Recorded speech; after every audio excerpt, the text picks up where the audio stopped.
Maroiba pausing ngamkhai da singnarapa tongan tabagi irang sagaliba ase lamdam asigi miyamna chapchana thenagani hana UCM gi president na phongdokre amadi miyoi anina mau halakpi ama farga punana bahonabada miyamga muknarapadagi nomai kapthorapada miyoi ani sole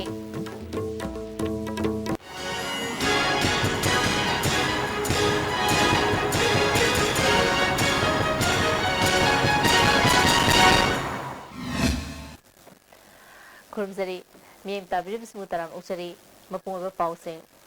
lamdam asigi ngamkhai ngaknaba changsinkiba khongjangda leikhidraba athaubisingi mafamda ikai khumnaba utpaga loinana kekrupata UCM na sinduna tarpan katkre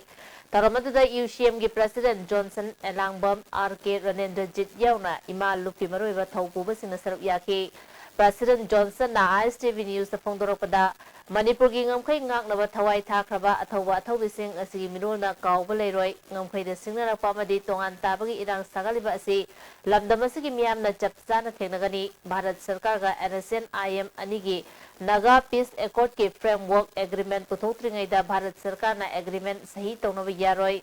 Karigumba manung mapan naibagi Bharat Sarkar na chatharak Manipur miyam ga UCM amuko yauna chaminariba lupsingna madugi mayota leiduna khongjang changsingani atopa mapan gi stakeholder na Manipur gi ngamkhoi da singnarakpada khut tingjinganu amadi kanglup naiba thabak chathadabana hena phagani haiki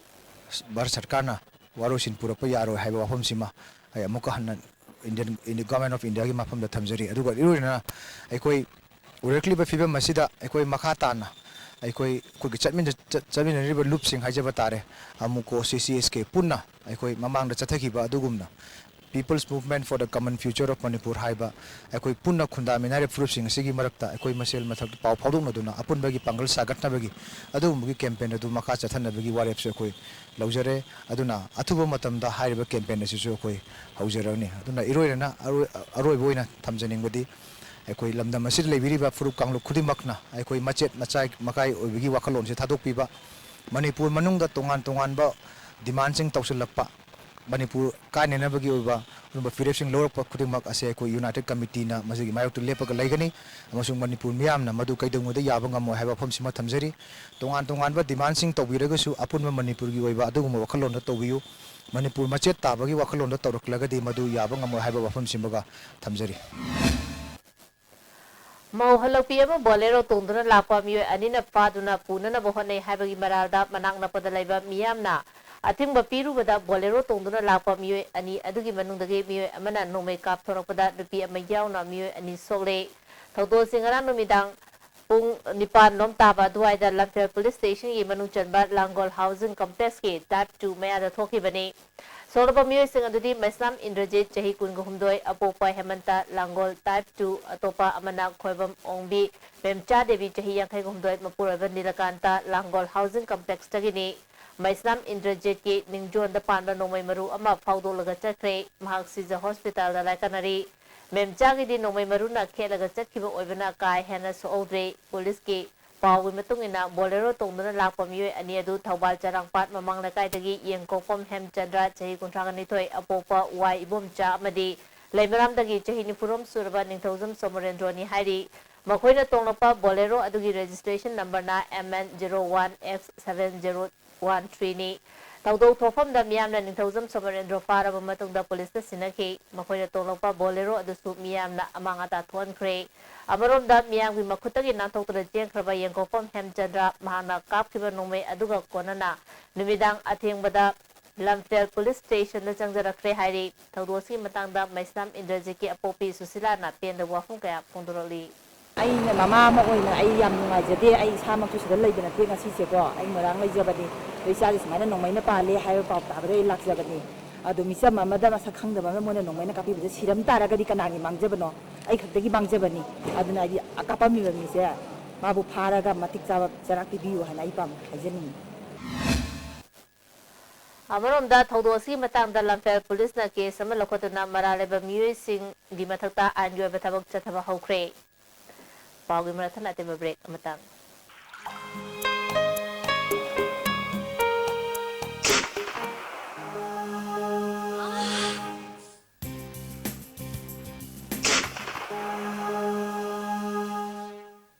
Oza Pain Relief Ointment Khwang naba kok chikpa tang chikpa khu naba singda sinaba yarba lipsap group na puthok saba Oza Masi awang nungpoki ahanba TMT bars industry ni industry asi 1993 ki December thada linkha chekibani saiji TMT bars asi German technology na sajabani saiji TMT bars asi awang nungpoki ising sitka yamna chanai aikhoina yum sajabada TMT bars asi sizinajai saiji TMT bars sengbat sagatpa khudingmak aikhoi gi marup Changi labor sorakpadagi puju sinaktaba hakchang choktarba tumba chaba yaraktaba khong hamba nungayaktaba singidamak amatta ngaraba upaidi Jolip Sire amasung Jolip capsule bu changmina sinabiyo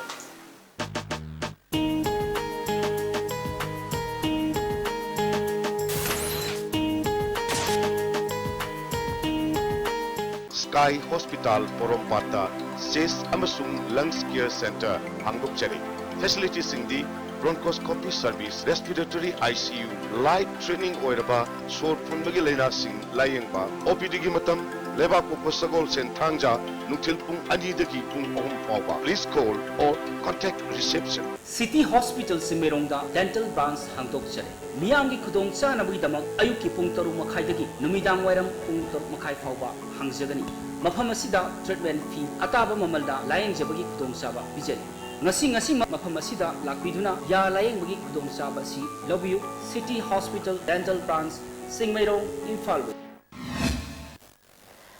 break metungda taramong chari noneda dengue laina sandoropa si matanda chechen thaurang gi lokhotpa yaba thabak sing lokhole haina National Vector Borne Disease Control Program gi State Malaria Officer Dr. L Gozendra Singana khangalakli kang dagi sandopa dengue laina asina naraba kazai khong damai kouba none part 4 dagi miwe ama siza hospital da lakanariba asigi fibam fagale matam chana layang labadi phanba ngamba laina ni laina asina na de haina chingna labadi manak nakpa hospital da pukatuna layang thopiu haina Dr. L Gozendra Singana pondorali ne koi noni de sangure patient tore mai main ye ko du ye ngogada tasengna mahi pupu puda ba tuna ama waraga edis ki kang mata ko kuma tundaran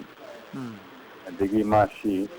Portland de su nomini mamanga na de dingaida talu ye nan Portland area su ye ngore adigi adai du Portland de su living site da hoge duga none de budu lai han dengi ji test thengna ba mafam diam to oi taro Manipuri wena dengi lai ki ba mafam te Suratpur ga more ga oi bane ba adina Suratpur ga more ga de hana de ga una toi kana gi station ta ona ba de gi yunthong kuni gi changa ga water tank kamni go chin du da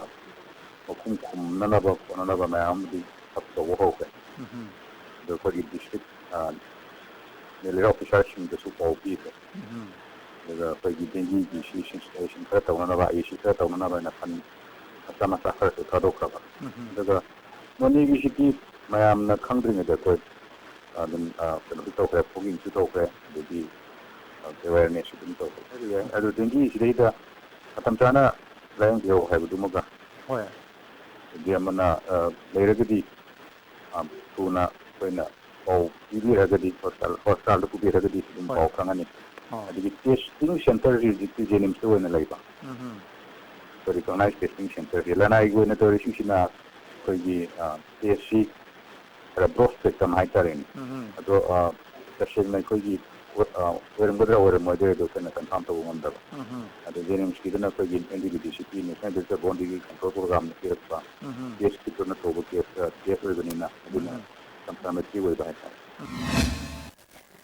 khoyathong pukri achobada September tang 15 da sina phangkhiba singjamai chunga makha chongtham lekai dagi M Yaifaba mihata chenaba sing matik chaba dandi piu haina singjamai chongtham lekai da ngasi wakamifam chathakre misesi matang da semkhiba JC na sinduna chathakhiba wakamifam aduda JC ki convener S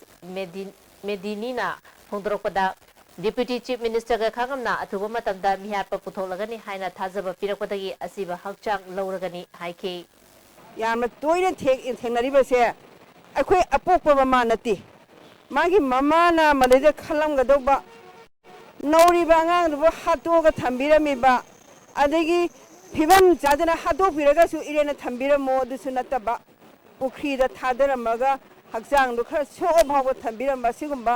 मयाम से सरकारना अमुक्ता मतिक चाबा दंडी लौखटपिदना ममाना चाइबा मपाना चाइबा अदुगी मथकदा अखोय लेकाइसना जेसिना मदुगी थौदांग लौजरिबसे सरकारना मतिक चाबा दंडी लौखटपियु हाइना कोई ngasiगी dhana se koi tawjabani PMGSY की मखादा Ukhrul district के कासोंग खुलन sub division के मनुंग चनबा फोंगया केंद्र के खमलांग road असी सेंबा हौखरबा मतुंग दा मपुंग फाना लोइसिलमदना पैसा लौथोक्रे हाइरे लंबी असी गाड़ी फावबा चटपा यादबदगी मियामना चावना खुदोंग चादबा मायोंगनरी अथुबा मतमदा मरी लेनबा अथॉरिटी ना मियंग चंगबिदुना लंबी असी सेमजमबियु हाइना खमलांग खुलगी सेक्रेटरी सिसांगम निंगशियाना मरी लेनबा सिंगी पुंगनिंग चिंगसिलगली खमलांग खुंदा PMGSY प्रोग्राम असी 29 May 2013 द लंबी थोंग फजनबा सरकारना थबक हौननबा ऑर्डर पीबिरे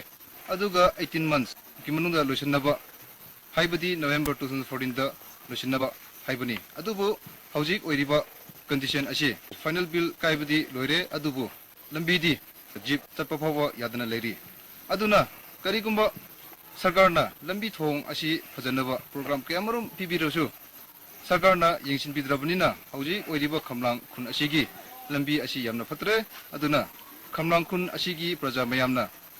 नुंगाइतबा फोंदोबा लोइनना कंसर्न मिनिस्टर और कंसर्न डिपार्टमेंट बु अथुबा मतमदा यंगसिन बिनबा अमसुंग अथुबा मतमदा लंबी थोंग सेंबिरे हायरगा प्रजा मयामगी अवाबा कोननबा हाइबसी अखोई ngasi media gi through the concerned department amasung concerned minister pu appeal tawjabani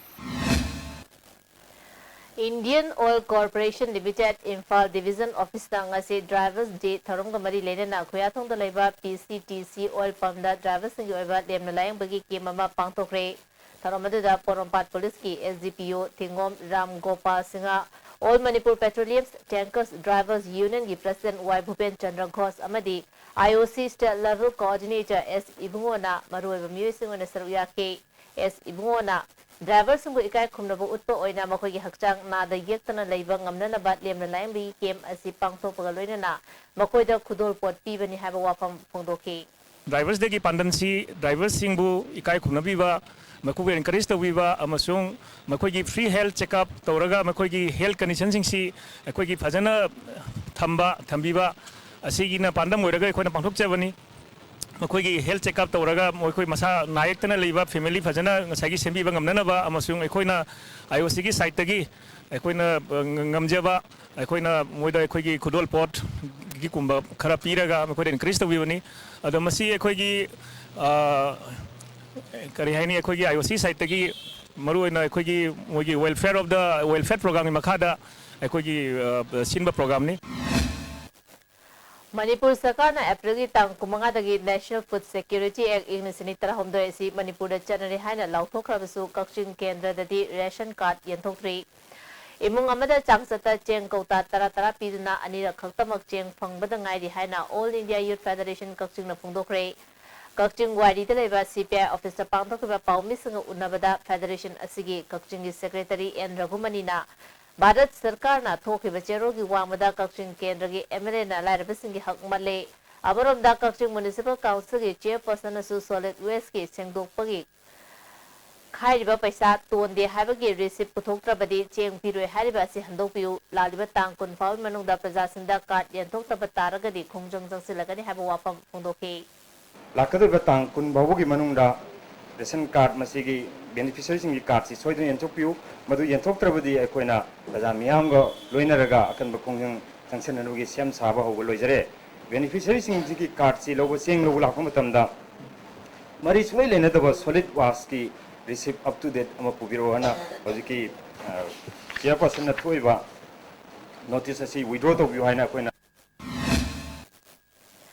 Prime Minister Narendra Modi ki mapo kumo numika mari lenana BJP Kairao Mandal amasung Kishan Morcha ga khusamnaduna Kairao Kendra gi Kairao Salam Lambi sengdopaga loinana uchara kaya thakre taramanduda BJP State Executive Member Salam Lala Kishan Morcha gi Vice President and Itom Bayauna Myoy kya nasuk yaki अमरोमदा prime minister की मपो कुमन थोरम असिगा मरी लेना Bishnupur BJP मंडल अमदे बिष्णुपुर महिला मोर्चा अनिना सिंधुना निंथकोंग अमदे थिनुंगैदा लेबा स्कूल सिंगी महेरे कयादा अतुमहाउ यंथोखरे थोरमदुदा बीजेपी मंडल की वाइस प्रेसिडेंट एम राजन महिला मोर्चा की प्रेसिडेंट आर के दिनेश्वर यावना थौपुबा पुबी कयाना सरुप याखी अमरोमदा नुमित असिगा मरी लेना बीजेपी किसान मोर्चा मणिपुर प्रदेश की प्रेसिडेंट केस नवकुमार लुचिंदुना कुंभी केंद्र की मनुंग चंबा हाउतक तंपा खुनौगी लंबी सेंगदोपगा लोइनना उ चरा कया थाखरे कुंभी तेराखोंग लमलोंग विलेज दा लेबा ओल एज होम की अहलसिंदा अचाथक अथुम अहाव कया लोइनना अहलसिंदा खुदोल पोतसिंग पीकी जंगांगई एयरपोर्ट हुएन लालोंग थांग ता सिंतम संगलेन अमा हांगदोखरे थोंगाम थोमास मीतेगी संगाइदा सिंतम संगलेन हांगदोपगा लोइनना अपुनबा मणिपुर हुएन लालोंग लूप की प्रेसिडेंट सना कोनुंग लालोई हंजबसु ओइदिबा सिंताक पुरेल ओक्रम मंगले मीतेना सिंताक तुना तंबिबा हौखरे मरुबा पाउसिंग अमुका हन्ना ngамखꯩꯗ ꯁꯤꯡꯅꯔꯛꯄ ꯇꯣꯉꯥꯟ ꯇꯥꯕꯒꯤ ꯏꯔꯥꯡ ꯁꯥꯒꯠꯂꯤꯕ ꯑꯁꯤ ꯂꯝꯗꯝ ꯑꯁꯤꯒꯤ ꯃꯤꯌꯥꯝꯅ ꯆꯞ ꯆꯥꯅ ꯊꯦꯡꯅꯒꯅꯤ ꯍꯥꯏꯅ ꯌꯨꯁꯤꯑꯦꯝꯒꯤ ꯄ꯭ꯔꯁꯤꯗꯦꯟꯠꯅ ꯐꯣꯡꯗꯣꯛꯈ꯭ꯔꯦ ꯑꯃꯗꯤ ꯃꯤꯑꯣꯏ ꯑꯅꯤꯅ ꯃꯧ ꯍꯜꯂꯛꯄꯤ ꯑꯃ ꯐꯥꯔꯒ ꯄꯨꯅꯅꯕ ꯍꯣꯠꯅꯕꯗ ꯃꯤꯌꯥꯝꯒ ꯃꯨꯛꯅꯔꯛꯄꯗꯒꯤ ꯅꯣꯡꯃꯩ ꯀꯥꯞꯊꯣꯔꯛꯄꯗ ꯃꯤꯑꯣꯏ ꯑꯅꯤ ꯁꯣꯛꯂꯦ ISTVꯅ ꯄꯤꯖꯕ ꯅꯣꯡꯆꯨꯒꯤ ꯄꯥꯎ ꯃꯇꯥ ꯑꯁꯤ ꯁꯤꯟꯖꯔꯤ ꯃꯤꯠꯌꯦꯡ ꯇꯥꯕꯤꯔꯤꯕꯁꯤꯡ ꯑꯃꯨꯛ ꯍꯟꯅ